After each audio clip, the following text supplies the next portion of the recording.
মুসলমানদের নবী কেন খাবার খাওয়ার পরে আঙ্গুল চাটার কথা বললেন?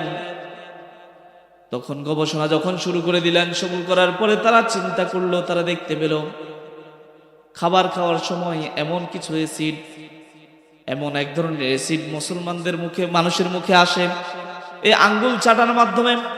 ওই অ্যাসিডটা তার পেটের মধ্যে যায়, আর পেটের মধ্যে যাওয়ার কারণে তার খাবারটা দ্রুত হজম হয়ে যায়, আর এই হজম হওয়ার কারণে তার পেটের মধ্যে বদ হজমটা তার অনেকটাই কমে যায়। আল্লাহু আকবার,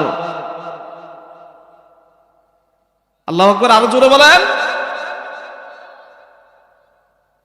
এভাবে করে বিজ্ঞানীরা গবেষণা শুরু করেছে। আমরা তো খাবার খাই, কিন্তু খাবার খাওয়ার মধ্যে আঙ্গুল যে চেটে খাওয়া করি, এটা করি না, কিন্তু এটা সুন্নাত। প্লেটের মধ্যে খাবার খাই, এই প্লেটের মধ্যে খাবার খাওয়ার ক্ষেত্রে পুরো প্লেটটা চেটে খাই, খাই না। আপনি যদি আপনাকে নিয়ে একটু গবেষণা করেন, আপনাকে নিয়ে যদি একটু চিন্তা করেন, তাহলে আপনি খুঁজে পাবেন না যে আপনি দৈনিক কতটুকু সুন্নত আপনি আদায় করেন। খাবারের ক্ষেত্রে সুন্নত আছে না নাই?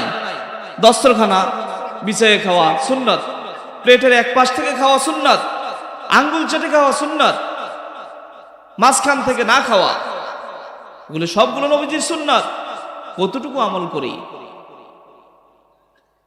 আপনার প্লেটটাকে আপনি ভালোভাবে, নবীজি সাল্লাল্লাহু আলাইহি ওয়াসাল্লাম এমন ভাবে তার প্লেটকে চেটে খেতেন যার কারণে বোঝাই যেত না যে এই প্লেটের মধ্যে কেউ খেয়েছে। সুবহানাল্লাহ, বোঝাই যেত না এই প্লেটের মধ্যে কেউ খেয়েছে, এমন ভাবে তিনি প্লেট চেটে খেতেন।